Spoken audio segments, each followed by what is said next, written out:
Olá, meus queridos e minhas queridas, sejam todos e todas muito bem-vindos aqui ao canal. Eu me chamo Daiane Neves, se você ainda não me conhece. E hoje eu venho com conteúdo especial. Trago para vocês hoje mais um documentário. E esse documentário vem como complemento de experiência de leitura para todas as meninas que estão comigo dentro do Clube do Livro da Dai. Mas você que está aqui comigo me acompanhando, que se inscreveu aqui no canal, também tem acesso a esse conteúdo sem problema nenhum.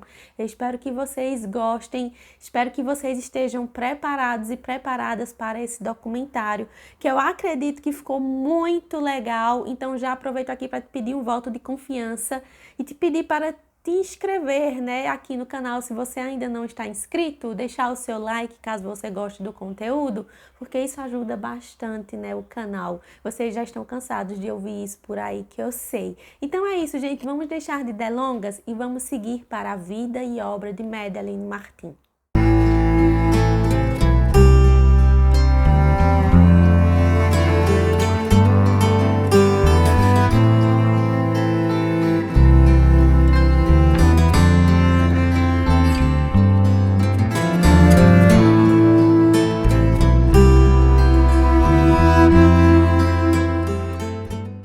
Madeleine Martin é uma autora internacional best-seller do New York Times, conhecida por seus romances históricos e de ficção histórica também.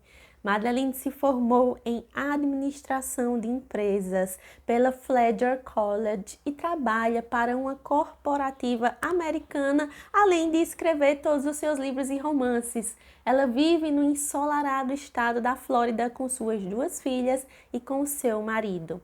Madeleine é uma amante obstinada da história e o que a torna uma grande pesquisadora também. Ela adora blogar sobre todas as curiosidades aleatórias que ela desenterra a partir de suas pesquisas. Segundo informações sobre a autora, quando ela não está ocupada escrevendo, pesquisando ou sendo mãe, ela pode ser encontrada passando tempo com a sua família na Disney. Vantagens de se morar na Flórida, não é mesmo, gente? Madeleine também adora viajar, atribuindo seu fascínio pela história ao fato de ter passado grande parte de sua infância em uma área militar na Alemanha. Madeleine Martin, ela é uma autora escocesa-americana que mergulha no mundo da ficção histórica, especialmente nos romances de época. O trabalho dela é conhecido por capturar a atmosfera e os costumes de diferentes períodos históricos, criando tramas envolventes e personagens cativantes. Com uma habilidade única de transportar os leitores para épocas passadas, seja na Escócia medieval ou na Inglaterra do século XIX. Suas histórias são ricamente detalhadas e ela se esforça para trazer autenticidade aos cenários e aos costumes da época em que suas tramas se desenrolam. Além disso, ela costuma abordar temas que vão além do romance, explorando questões sociais, políticas da época, o que é bastante interessante, e isso adiciona uma camada muito profunda às suas obras, tornando-as não apenas simples romances, mas também reflexões sobre a sociedade e os desafios enfrentados pelos personagens. Deceptions of a Highlander é o primeiro romance da série Deception of a Highlander e foi lançado no ano de 2015. Então nós temos dentro desse livro uma mulher desesperada que descobre que está perdendo o coração para o mesmo cara que ela é forçada a trair. Mariel Brandon, jovem e bonita, nunca quis se tornar uma mulher de intrigas. No entanto, quando ela e seu irmão mais novo ficaram em dívida com um inglês diabolicamente brilhante chamado Aaron, ele a treina para se tornar uma mestre sedutora e espiã, mas para ser usada quando e como ele quer. Sua última missão é ganhar a confiança de um escocês. Seu nome é Kieran MacDonald, cujo próprio clã poderoso detém este castelo fortemente fortificado na ilha de Skye. Então Mariel precisa convencê-lo a levá-la até lá. Se ela não puder, ela deve assassiná-lo. E se ela não conseguir fazer isso, Aaron definitivamente vai assassinar seu irmão. O que Mariel não conta é com o desejo que ela sente pelo Kieran no momento em que o conhece. Agora ela vai ter que manter seu segredo letal enquanto ela elabora um plano que salvará seu irmão e que irá tirá-la do domínio do cruel Aaron e permitirá que ela fique nos braços fortes de Kieran para sempre. Outro livro legal dela é Highland Spy. É o primeiro romance da série Mercenary Maidens e ele foi lançado no ano de 2017. Então nós temos dentro desse livro a Ariana Fitzroy. Ela perde recentemente a sua família e a sua fortuna. E a luta por sua sobrevivência a leva aos jogos de azar e de cartas, ambientes sombrios de jogos, onde ela descobre que tem um grande talento para colocar as cartas e os jogos a seu favor, né? Mesmo que os ganhos sejam suficientes para sustentá-la no momento, eles não vão durar para sempre. Então aparece Connor Grant, o treinador de mulheres caídas da corte inglesa e assassino pessoal do rei. E ele está tão quebrado quanto as mulheres que ele treina. Depois que ele perdeu a sua terra e todo o seu povo durante um ataque selvagem de um amigo confiável, ele não tem escolha a não ser reconstruir a sua vida de qualquer maneira que seja possível, mesmo que signifique ir contra tudo o que ele já acreditou. Depois que Connor flagrou Ariana roubando em um jogo de cartas, ele aprende que Ariana é muito mais do que apenas uma mulher, né, simples. É um amor que é desafiado por sua chance de recuperar a herança que ele perde uma vez e que ele busca desesperadamente ter de volta. Outro livro legal é A Ghost Tale of Forbidden Love. É o primeiro romance da série Highland Passions e ele foi lançado também no ano de 2017, onde temos Senara e ela concorda em trabalhar como empregada doméstica no castelo do parque a fim de ajudar a aliviar o fardo das dificuldades financeiras de sua amada família. Gavin prometeu no leito de morte de seu pai que cuidaria de sua tia e se arrependeu disso desde então, principalmente quando sua nova empregada aparece. A mulher é extraordinariamente fascinante, que só desperta a ira de sua cruel tia. Poderia ele proteger a pobre mulher de sua tia? Gente, sei não, hein? É uma jornada incrível de vingança, perda dolorosa, passados traiçoeiros e de saudades escondidas. Outro livro legal dela é Discovery the Duke. Ele é o primeiro romance da série Matchmaker of Mayfair e foi lançado no ano de 2020, então é um livro mais recente. Onde tem uma mulher que achava que amava um marido, Julia Sinclair, duquesa de Sidington, depois de um namoro turbulento que a imbuiu com a esperança de que ela conseguiria um feliz para sempre, finalmente. Mas ela não vê o marido desde que ele partiu, imediatamente após uma noite de núpcias meio constrangedora. Ele é um homem determinado a cortejar sua esposa de volta, que se chama assim William Sinclair, o Duque de Sidington. Ele tinha alguns assuntos urgentes para cuidar sobre a sua propriedade rural que o afastaram de sua linda e nova esposa. Um convite oportuno para uma festa apresenta uma oportunidade perfeita para eles se reencontrarem, quando seus planos de cortejá-la são interrompidos por sua desilusão. Ele propõe uma espécie de aposta, algo que reacenderá a chama de sua paixão. Um casamento que arde de paixão quando uma nevasca atinge a cidade e eles são forçados a permanecer na festa por mais tempo do que o esperado. As apostas escaldantes serão suficientes para derreter a geada que existe entre eles? Então percebam, gente, que a Madeleine tem um extenso currículo de publicações quando se trata de romances e de livros de época. e que me parecem ser bons, me parecem ser livros bacanas, né? As capas é que são bem estilos romances de banca, então fica a critério de vocês acharem elas bonitas ou não, tá certo, pessoal? Mas percebam que ela tem uma vasta ficha de livros publicados, tá?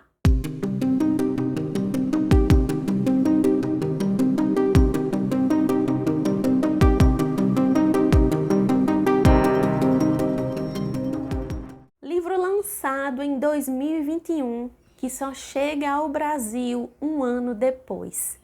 Tem como pano de fundo a Segunda Guerra Mundial e explora a importância da leitura e dos livros em tempos difíceis. A trama se passa em Londres durante os bombardeios alemães e segue a história de Grace, uma jovem que começa a trabalhar em uma livraria e descobre o poder transformador da leitura em meio ao caos da guerra.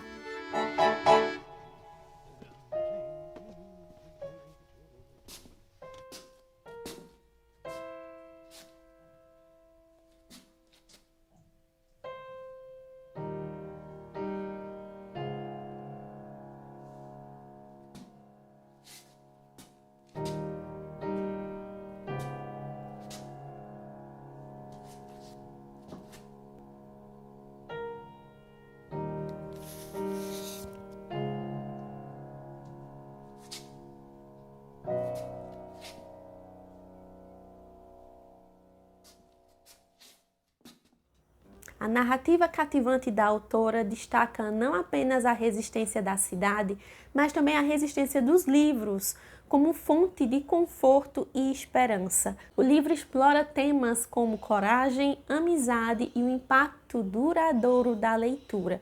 Se você é apaixonado ou apaixonado por literatura e gosta de histórias ambientadas em tempos desafiadores, A Última Livraria de Londres pode ser uma escolha fascinante para explorar. A combinação de contexto histórico, personagens bem construídos e a celebração da importância dos livros fazem dele uma leitura envolvente e memorável.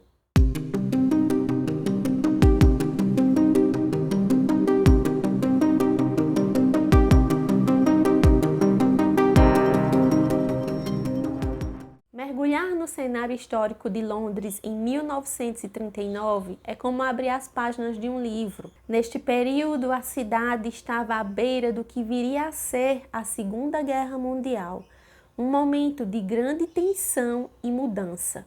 Em 1939, a Europa já estava envolvida em conflitos e as nuvens da guerra pairavam sobre o continente. Londres, como uma das grandes capitais europeias, estava se preparando sim para enfrentar os desafios iminentes. O governo britânico implementou uma série de medidas de precaução, como a evacuação de crianças das áreas urbanas para o interior, em antecipação aos bombardeios que viriam a ocorrer durante a Blitz. As tensões eram palpáveis e a vida cotidiana dos londrinos estava prestes a mudar drasticamente. A cidade passou por intensos preparativos para a defesa civil, para a defesa das pessoas, incluindo a construção de abrigos antiaéreos e a organização de sistemas de alerta para os ataques aéreos. Além disso, o governo incentivou a população a se envolver em práticas de economia de guerra, como o racionamento de alimentos e o uso eficiente de recursos. As mudanças na paisagem urbana eram evidentes com a presença de barricadas, sinais de blackout para proteger a cidade de ataques aéreos noturnos e uma atmosfera geral de mobilização. Enemy bombers travel at hundreds of miles an hour. Every town is a target. Any town is a target. This is Nottingham.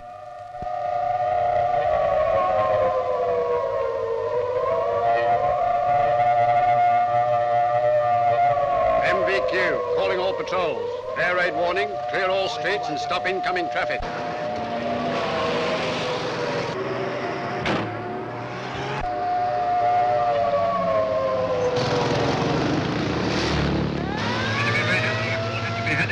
direction. ARP personnel should report to their centers without delay.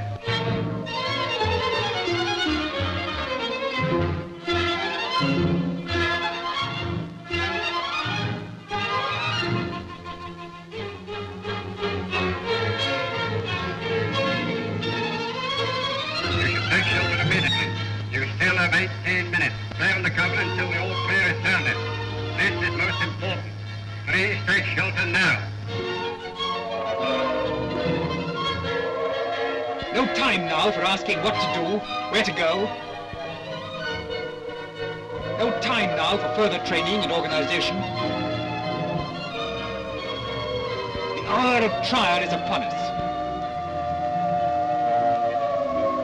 Esse contexto tenso e desafiador proporciona um cenário rico para narrativas ambientadas na Londres de 1939, né? Com o livro A Última Livraria de Londres, a cidade se torna um personagem por si só, refletindo as adversidades e a resiliência do povo diante da iminência da guerra.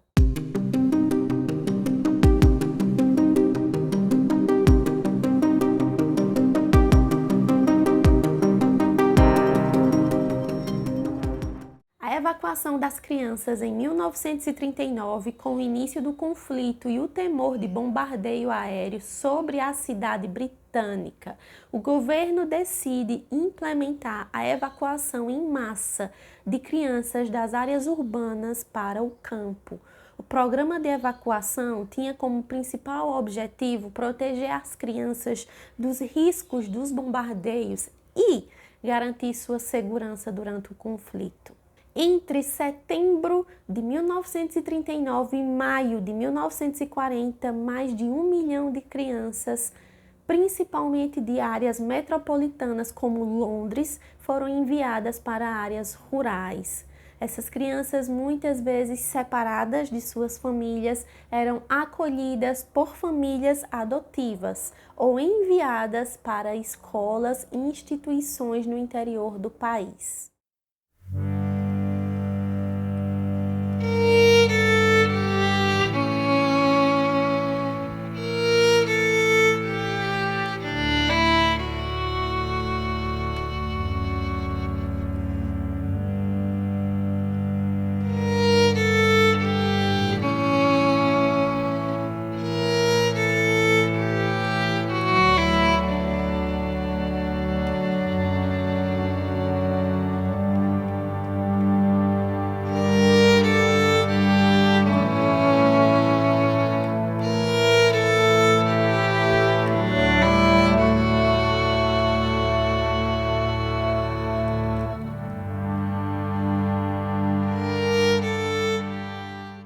Essa experiência variava amplamente. Algumas crianças se ajustavam bem às novas circunstâncias, enquanto outras enfrentavam dificuldades emocionais ao ficarem longe de suas famílias.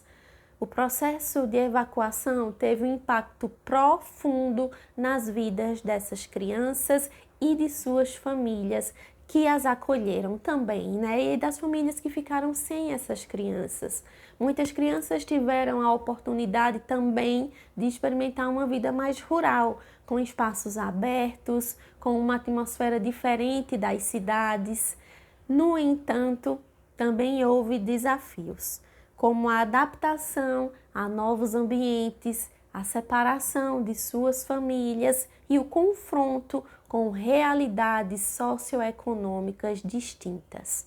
Algumas dessas experiências foram retratadas em obras literárias e cinematográficas, revelando as complexidades dessa parte menos conhecida da história da Segunda Guerra Mundial.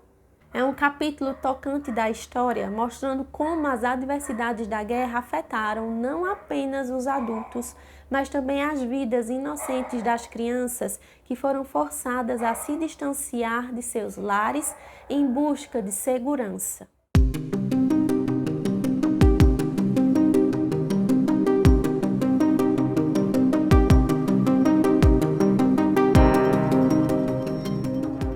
O racionamento de comida durante a Segunda Guerra Mundial foi uma medida crucial que moldou significativamente a vida cotidiana das pessoas. Com o conflito em pleno andamento e os recursos sendo direcionados para o esforço de guerra, muitos países, incluindo o Reino Unido, implementaram sistemas rigorosos de racionamento para garantir que a população e as tropas recebessem uma quantidade mínima de alimentos. No Reino Unido, o racionamento de comida começou em janeiro de 1940 e continuou até o início dos anos 50. O governo introduziu cartões de racionamento, que eram distribuídos para cada membro da família, estipulando a quantidade e tipo de alimentos que cada pessoa poderia adquirir. Mr. W.S. Morrison is here to explain. Now that you're receiving your ration books, he tells you what you should do now and what you may have to do if the need should come. These little books may seem a bit complicated at first, but their purpose is quite simple. They mean that if, in the course of the war, we are short for a time of this or that article of food, rationing will give everyone, rich and poor alike, an equal share of all that's going. The only two things which it is now necessary to ration are bacon, which includes ham, and butter. When you get your book, you should register with your shopkeeper for supplies. There's another thing you can do to help me, and that is to register with your retailer for sugar. Sugar is not being rationed, but the information will enable me to know how much to send to each district, for there have been great movements of population since the war began. A word before rationing begins. The best way you can help is by rationing yourselves. I'm sure that all of you will buy your fair share and no more. Itens como carne, açúcar, manteiga, ovos e leite foram severamente limitados. Esse sistema visava garantir uma distribuição equitativa dos alimentos escassos e evitar a escassez generalizada. A ideia era assegurar que todos tivessem acesso a uma dieta básica, mesmo em tempos de guerra. O racionamento não apenas influenciou a quantidade de alimentos disponíveis, mas também promoveu práticas de autossuficiência, como o cultivo de alimentos em jardins caseiros, conhecidos como jardins de guerra. As pessoas eram incentivadas a cultivar vegetais e ervas em suas próprias propriedades para complementar as rações que eram, sim, limitadas. E embora tenham sido uma medida bastante necessária para apoiar o esforço de guerra, o racionamento teve um impacto significativo nas vidas das pessoas. Foi um período bastante desafiador, onde a criatividade na cozinha e a capacidade de fazer mais com muito pouco se tornaram habilidades valiosas. Além disso, essa experiência deixou uma marca duradoura na cultura alimentar de muitas comunidades, com algumas práticas de conservação e frugalidade persistindo mesmo após o fim da guerra. É um aspecto fascinante e ao mesmo tempo comovente da história, mostrando como a sociedade se adaptou e enfrentou as dificuldades durante um dos períodos mais tumultuados do século XX.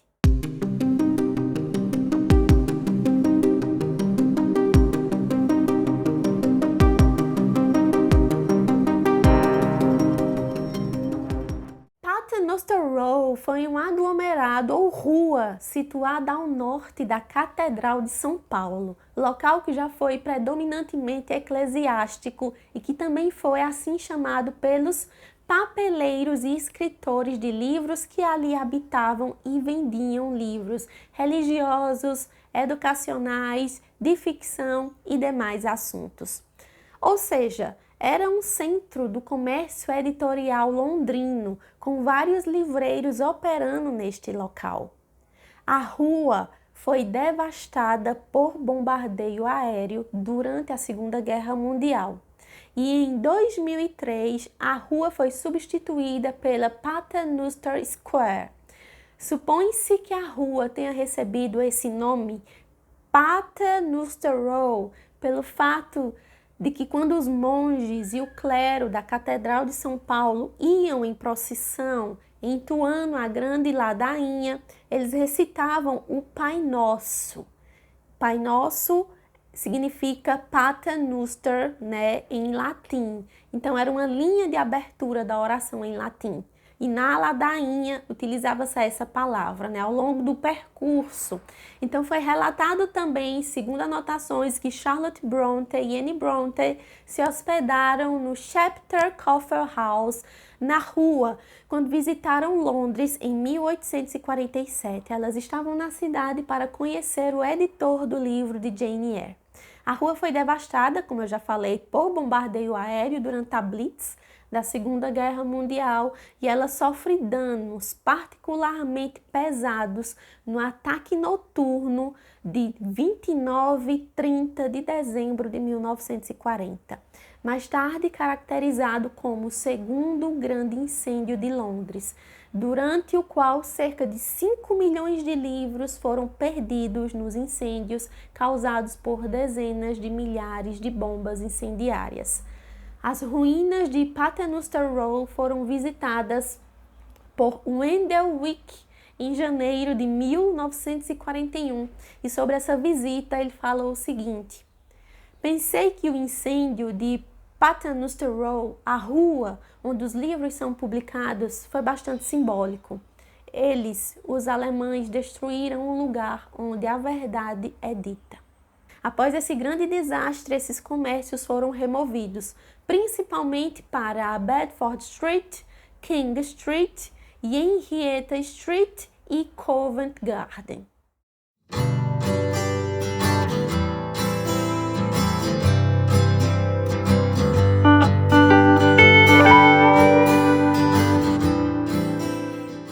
E aqui eu desejo que todas que estão comigo dentro do clube tenham uma ótima experiência de leitura com o livro este mês. Deixem aqui, pessoal, meninas, pessoas, nos comentários a sua dúvida sobre o assunto, ou alguma curiosidade, algo que você queira acrescentar, né, aqui no nosso documentário. E aproveito para te pedir, para te lembrar mais uma vez, que não deixe de se inscrever no canal se você gostou do conteúdo, e também de deixar o seu like se você gostou do conteúdo. Enfim, gente, inscrições e likes, tá certo? A gente se encontra no dia do nosso debate ao final do mês, e a gente se vê, a gente se fala. Até o próximo vídeo, pessoal. Tchau, tchau!